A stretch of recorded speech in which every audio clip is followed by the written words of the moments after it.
علم میں کمال، خشیت الہی اور سنتوں کی پابندی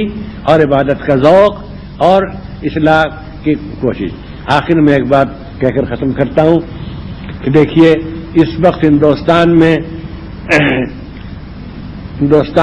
ایک ایسا دور آیا ہے جو ہمارے علم میں اس سے پہلے کبھی نہیں آیا۔ دور اکبری کو کسی قدر مشابہت ہے، لیکن دور اکبری بھی اس درجے میں خطرناک نہیں تھا یہ دور ہے جو اب چل رہا ہے۔ وہ یہ کہ اس وقت اکثریت نے یہ طے کر لیا ہے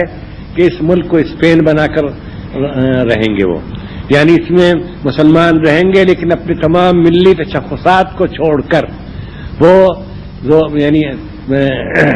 ابھی زبان پر یہ بات نہیں آئی لیکن ہمیں معلوم ہے، ہمیں ایسے لوگوں سے ملنا ہوتا ہے کہ اذانیں بھی زور سے نہ ہوں، لاؤڈ اسپیکر تو خیر الگ چیز ہے، وہ کوئی مسنون چیز نہیں، اذانیں بھی زور سے نہ ہوں، مسجدوں کی کثرت بھی اور مسجدوں کا جائے وقوع بھی اور مسجدوں کا وجود بھی خطرے میں ہے۔ اور بابری مسجد کے ساتھ جو واقعہ پیش آیا اس نے اس کے راستہ کھول دیا ہے، اور وہ ہندو صاف ہندو اخبار نویس اور کالم نگار اور ان کے ذرا سوچنے سمجھنے والے انگریزی اخباروں میں جو مضامین نکل رہے ہیں ہندی اخباروں میں، اس میں صاف یہ ہے کہ یہاں مسلمانوں کو بالکل ہندو بن کر رہنا ہوگا، ہندوستانی بن کر رہنا ہوگا، یہاں مسلمان بن کر رہنے کی گنجائش اب نہیں ہوگی۔ وہ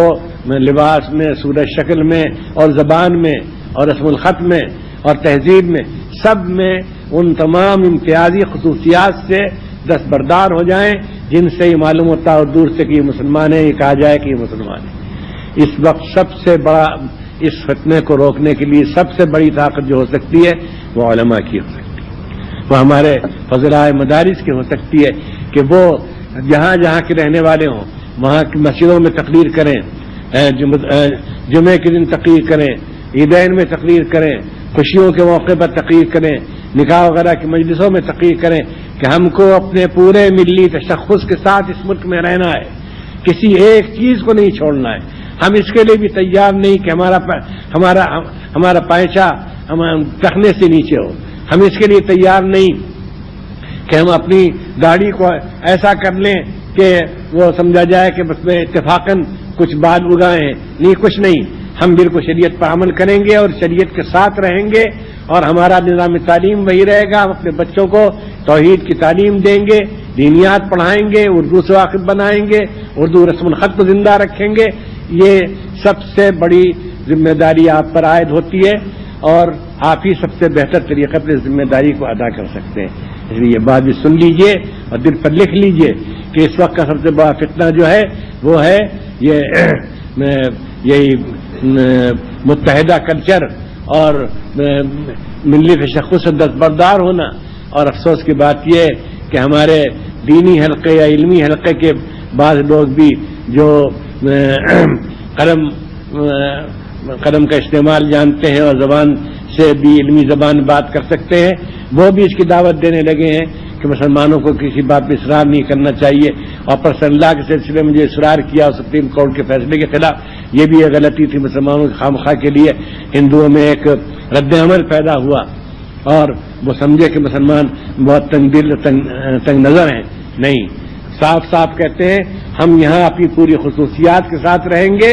اور اس کے ساتھ ہم امید رکھتے ہیں کہ اللہ تعالیٰ ہم کو اس ملک کی قیادت نصیب فرمائے گا۔ اس لیے کہ اس ملک کی آبادی کوئی عنصر اس نے اپنے کو اس قابل نہیں رکھا کہ وہ اس ملک کو بچائے خطرے سے۔ سب دولت پرست ہیں، مادہ پرست ہیں، نفس پرست ہیں، طاقت پرست ہیں، اقتدار پرست ہیں، یہاں پرست ہیں۔ اس لیے ہم عزت کے ساتھ رہیں گے، ہم اپنے تشخصات کے ساتھ رہیں گے لیکن عزت کے ساتھ رہیں گے،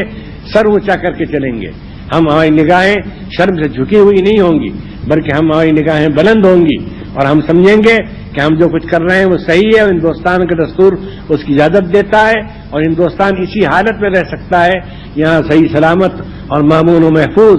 اور خوشحال کہ جب اس میں ایک دوسرے کو اس کی آزادی دی جائے کہ وہ اپنے مذہب پر عمل کرے، مذہبی شاعر کا مظاہرہ کر سکے اور ان کو قائم رکھے اور اپنے